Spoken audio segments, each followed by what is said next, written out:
Good morning student. हमने last class में पढ़ रखे थे various types of ratio analysis. आज हम पढ़ने वाले हैं प्रैक्टिकल प्रॉब्लम्स की रेशियो एनालिसिस को कैसे कैलकुलेट करते हैं। तो एक बार हम क्विकली देख लेते हैं that there is a 4 type of ratio analysis. 4 type के रेशियोज होते हैं। One deals with liquidity ratio, next solvency ratio होता है, देन एक्टिविटी रेशियो और फिर उसका होता है profitability ratio. Liquidity ratio tells us about the short-term liabilities, that how much you are capable enough to pay your debt. Solvency ratio is related with capability to pay our long-term liabilities. Activity ratio is related to sales, and profitability ratio tells us about the profit percentage. Okay, तो अब हम next topic जो पढ़ रहे हैं, हमारा important topic वो है लिक्विडिटी रेशियो। जैसा हमने पढ़ा, there is one type of ratio analysis. ठीक है, एक तरीके का रेशियो होता है, वो होता है लिक्विडिटी रेशियो। तो लिक्विडिटी रेशियो हमको इसका मीनिंग पता है that it relates with the ability to pay our short term डेप्ट। मतलब हमारी शॉर्ट टर्म डेप्ट को पे करने के लिए जो हमारी एबिलिटी होती है, हमारी मतलब कंपनी की, तो उसको हम क्या बोल देते हैं, liquidity ratio. Now you have to understand it कि that liquidity ratio is distributed in 2 parts. Liquidity ratio जो है वो 2 पार्ट्स में डिस्ट्रीब्यूट हुआ है। One is known as current ratio, another is known as quick ratio. एक को हम क्या बोलते हैं, करंट रेशियो, दूसरे को हम क्या बोलते हैं, क्विक रेशियो। ठीक है, तो the formula for current ratio is equal to, मतलब यहाँ पे मैंने लिख रखा है, देख लेना आप। करंट रेशियो का जो फॉर्मूला होता है वो है current assets divided by current liability.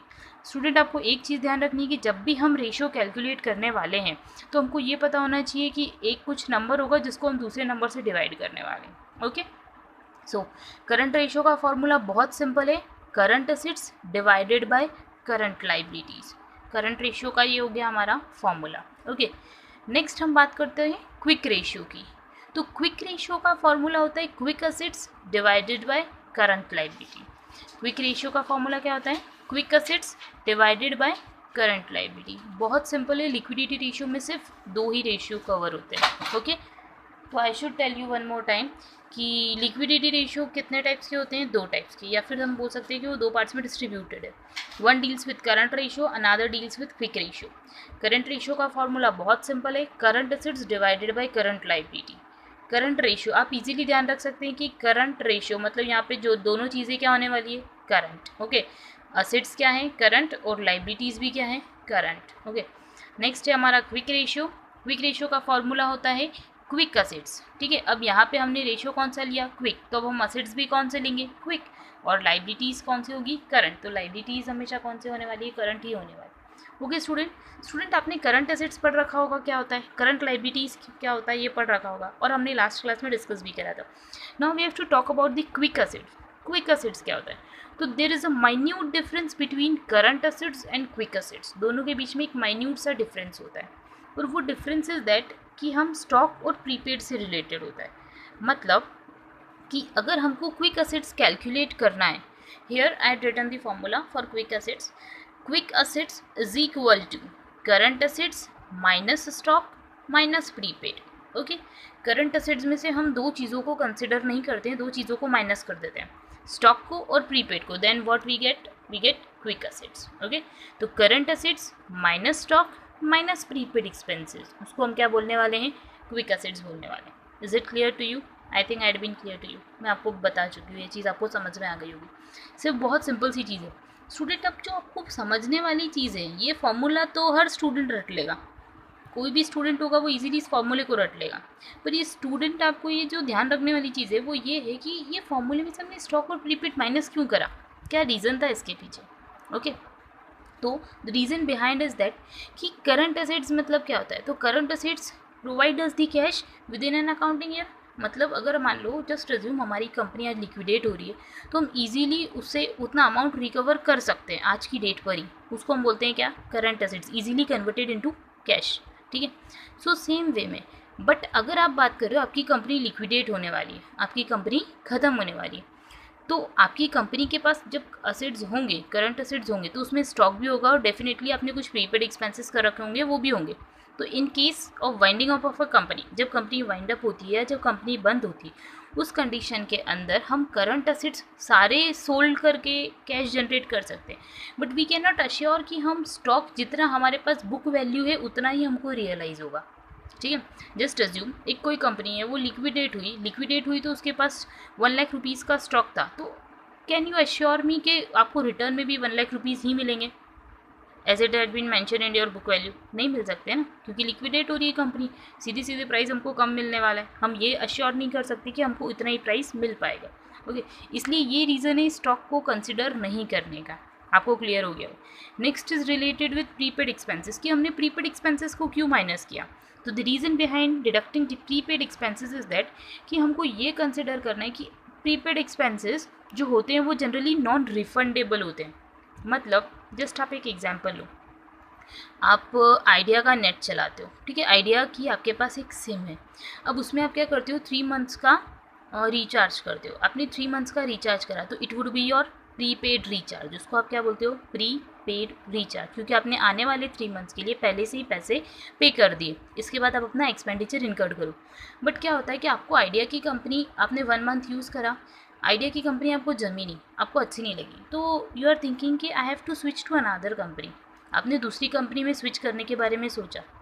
तो फर्स्ट मंथ के एंड में आपने ये सोचा और आप दूसरी कंपनी को स्विच कर गए, या तो आपने जियो ले लिया या एयरटेल ले लिया, कुछ भी कंपनी आपने ले ली।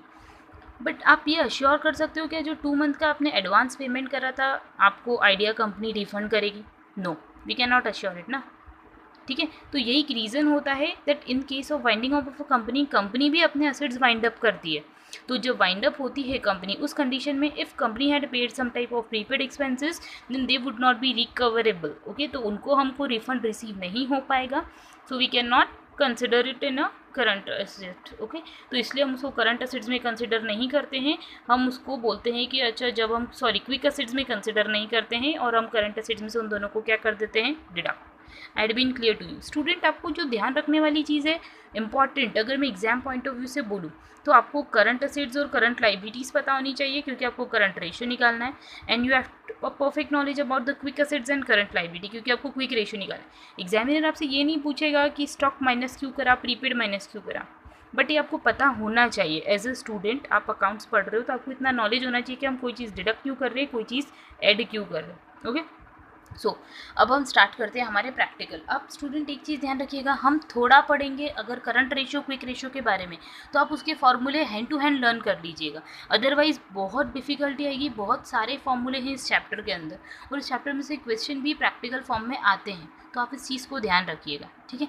आपको जो भी डेली बेसिस पे जो फॉर्मूला मिल रहा है, जब आप जो रेशियो पढ़ रहे हैं, तो आप उसका एक फॉर्मूला अपनी कॉपी बनाइएगा और उसके अंदर नोट डाउन करके रखिएगा, ठीक है। आज हमने अगर 2 फॉर्मूले पढ़े हैं तो आपको 2 फॉर्मूलाज लर्न होना चाहिए, सो दैट आपको एंड में जाके आपको ज़्यादा हौच पौच नहीं होगा पढ़ने के लिए, क्योंकि ये चैप्टर बहुत बड़ा है। मैं आपको डरा नहीं रही हूँ, आपको सच बता रही हूँ, इस चैप्टर में बहुत सारे फॉर्मूले होते हैं। ओके, चलिए अब अपन स्टार्ट करते हैं प्रैक्टिकल।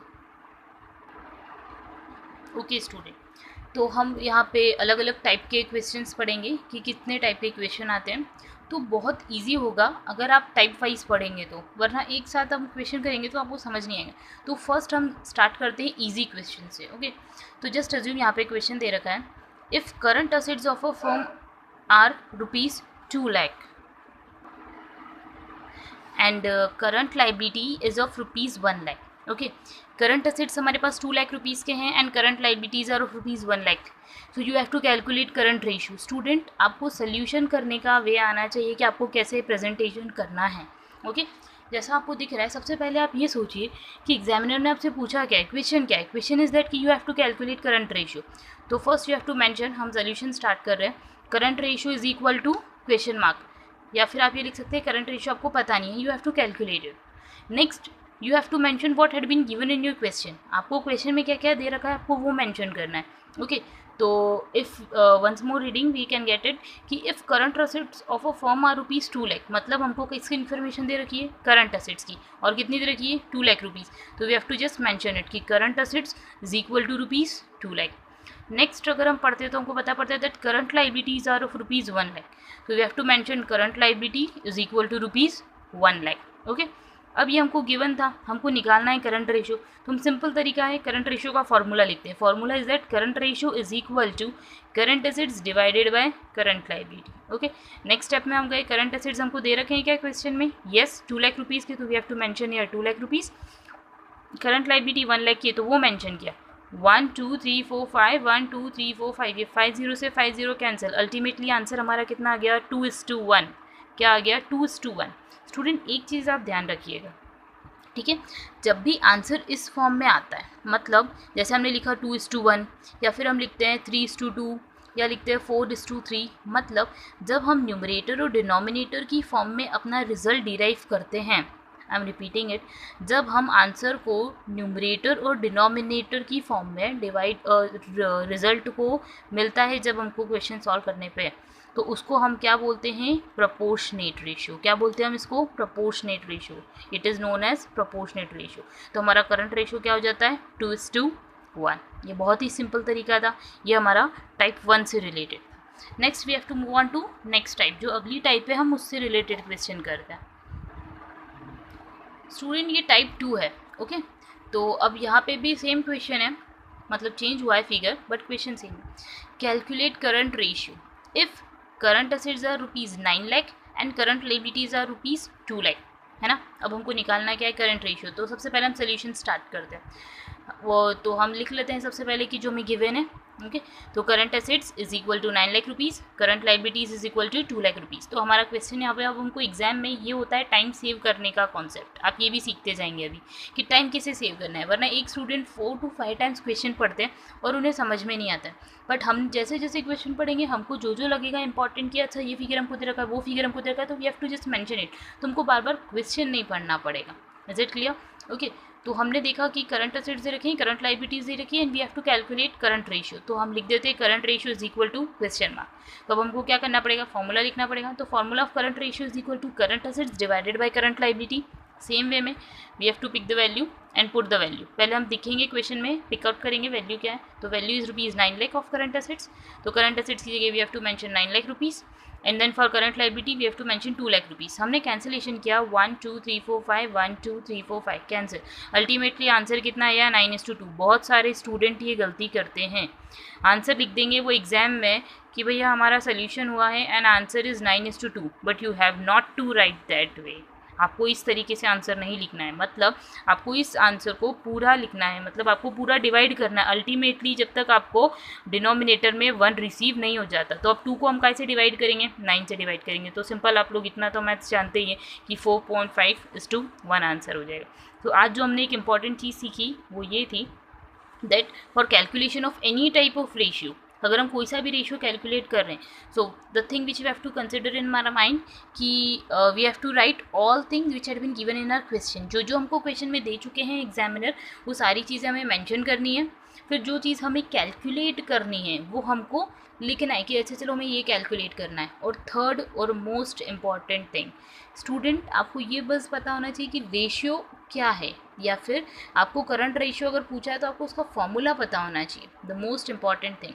ठीक है, अगर आपको फॉर्मूला पता है तो आपको आधा क्वेश्चन आपका वहीं सॉल्व हो जाता है। इस टाइप के क्वेश्चन भी आते हैं, आप ये मत सोचिए कि ये बहुत ईजी है। इस टाइप के क्वेश्चन एग्जाम्स में आते हैं। अगर आप इजी क्वेश्चन करेंगे तो आप डिफिकल्ट ऑटोमेटिकली कर लेंगे, ओके। तो ये चीज़ आप बहुत ध्यान रखिएगा। हमको रेशियो पता होना चाहिए कि रेशियो का फॉर्मूला क्या है, एग्जामिनर ने क्या पूछा है, हमको उसके अकॉर्डिंग वर्क करना है। तो आपको एक चीज़ समझ में आ गई होगी करंट रेशियो से रिलेटेड। अब हम जो पढ़ने वाले हैं वो टाइप 3 पढ़ने वाले हैं, ठीक है। तो टाइप 3 के लिए हम स्टार्ट करते हैं।